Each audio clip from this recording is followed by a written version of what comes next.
Marvel ရဲ့နာမည်ကြီး mutant အဖွဲ့ဖြစ်တဲ့ X-Men ဒီ Sartir ပေါ်ပေါက်လာပုံအကြောင်းကိုပြန်ကြည့်ကြမှာပါဇလန်အစမှာတော့1944ခုနှစ်ပိုလန်နိုင်ငံကနာဇီအကျဉ်းစခန်းတစ်ခုကိုပြထားပါတယ်အဲ့ဒီမှာ Eric ဆိုတဲ့ကလေးလေးဟာသူ့မိဘတွေနဲ့ခွဲခွာရချိန်မှာစိတ်လှုပ်ရှားလွန်သည့်တန်တကားကြီးတွေကိုသူ့ရဲ့တန်လိမ့်တဲ့စိတ်ဆွမ်းအားနဲ့တွန့်လိန်ပစ်ထည့်ပါတယ်ဒါဟာနောက်တစ်ချိန်မှာ mutant ရက်စုံအဖွဲ့ခေါင်းဆောင် Magneto ဖြစ်လာမဲ့သူရဲ့နာကျင်စရာအစပြုခြင်းပါပဲအခုခေတ်ကိုပြန်ရောက်လာတဲ့အခါမှာတော့ကဘာကြီးကဒီလိုစွမ်းအားရှင် mutant ဒီကိုကြောက်ရွံ့ပြီးခွေးခြားဆက်ဆံဖို့ကြိုးစားနေကြပါပြီ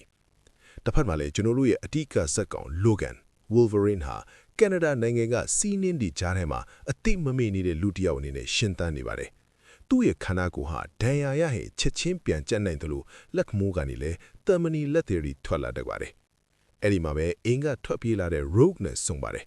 Rogue ကတော့သူတစ်ပားကိုထိတွေ့လိုက်တာနဲ့အဲ့ဒီလူရဲ့အသက်ဆွမ်းအားကိုစုပ်ယူမိတဲ့အတွက်သူ့ကိုယ်သူကျိန်စာတက်နေသူလို့ယူဆနေသူပါ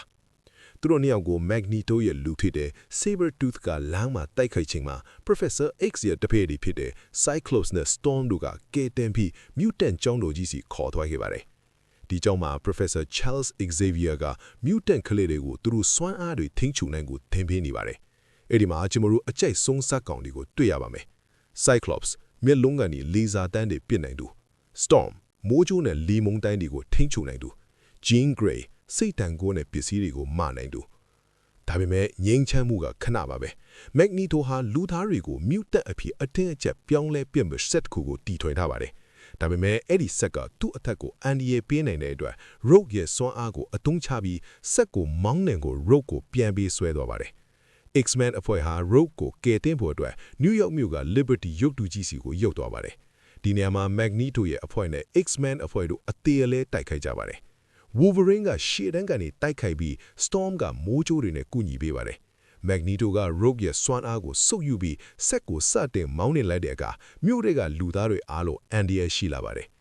နောက်ဆုံးစက္ကန့်မှာ Wolverine ကသူ့ရဲ့လက်သေးတွေနဲ့ဆက်ကိုဖျက်ဆီးလိုက်ပြီး Rogue ကိုကယ်တင်နိုင်ခဲ့ပါတယ်ဒါပေမဲ့ Rogue ကတော့အသက်ပြောက်လူနေမှထက်သွားခဲ့ရပါတယ်တိုက်ပွဲပြီးသွားတဲ့အခါ Magneto ကို plastic နဲ့လုပ်ထားတဲ့အထူးအချင်းထောင်မှာပိတ်လောင်လိုက်ပါတယ်Wolverine ကတော့သူ့ရဲ့ပျောက်ဆုံးနေတဲ့အတိတ်ကိုရှာဖွေဖို့ခရီးဆက်သွားခဲ့တယ်လို့ Professor X ရဲ့လူသားတွေနဲ့ X-Men တွေငင်းချမ်းစွာအတူရင်ရှိနေထိုင်နိုင်မဲ့နေ့တစ်နေ့ကိုမျှော်လင့်နေခြင်းဇလန်းကပြီးဆုံးသွားပါတယ်